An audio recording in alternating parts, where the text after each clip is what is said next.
Here we start with the next topic.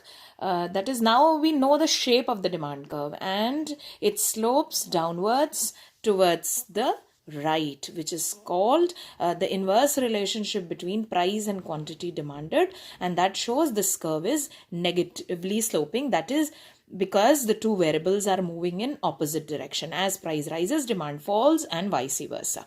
So now there can be a question in exam: what are the reasons for the downward slope of the demand curve? Or sometimes they ask you why is the demand curve negatively sloping? Or sometimes it can be even what are the reasons for the inverse relationship between price and quantity demanded? Then the reasons are as follows. The first reason is it is because of the law of diminishing marginal utility. You're going to study this law in chapter number 3 of economics. So this might be a little unclear, but I'll try my level best. Now, this law says that with every increase in the units consumed of a commodity, like suppose you are eating apples. So units consumed means 1 apple, 2 apple, 3 apple. As and when you consume more and more of apple, its utility starts decreasing. The units of commodity give lesser satisfaction to the consumer. So the consumer gets the best satisfaction when the marginal utility is equal to the price of the commodity. So if we go by this law, it says a consumer will only maximize his satisfaction when he equalizes his marginal utility with the price. And as the price falls, the demand rises, and as the price rises, the demand falls. So that's the first reason. The second reason is the income effect. Income effect is basically the change in demand on account of change in the real income resulting from change in the price of the commodity. So basically, the price change affects the purchasing power. If the prices go low, that increases the purchasing power of the consumer and he is able to buy more.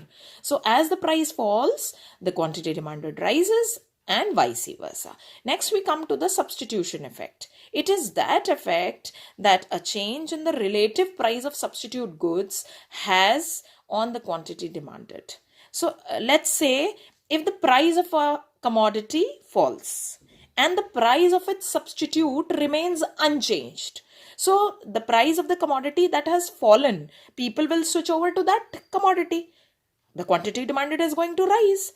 So because of this related commodities price which remains unchanged, people are consuming this commodity which is in question, and since its price has fallen, the quantity demanded will rise. So this is called substitution effect. You must have studied this when we studied substitute goods, that is, if you remember, tea and coffee. Okay, so the sum total of income effect and substitution effect is termed as the price effect. Now, the next reason responsible for the downward slope of the demand curve is increase in the number of consumers. At higher prices, there are only few rich people who can afford to buy. So there is very less of demand. When the price goes little lesser, the people with moderate income also start buying. So number of consumers start increasing. And when the price becomes very low, even the poor people can afford to buy. So number of consumers rise to a higher level. So that proves when the price falls, maximum people are able to buy and the demand rises. The last factor which is responsible for the downward slope of the demand curve is the several uses of a commodity.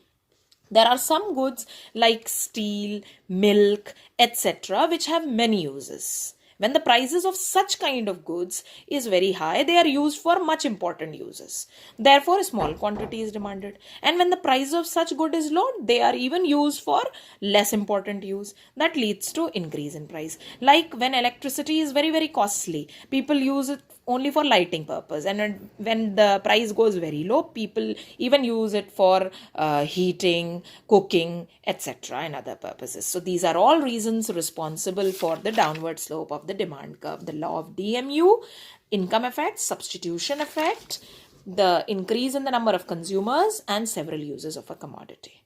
Thank you.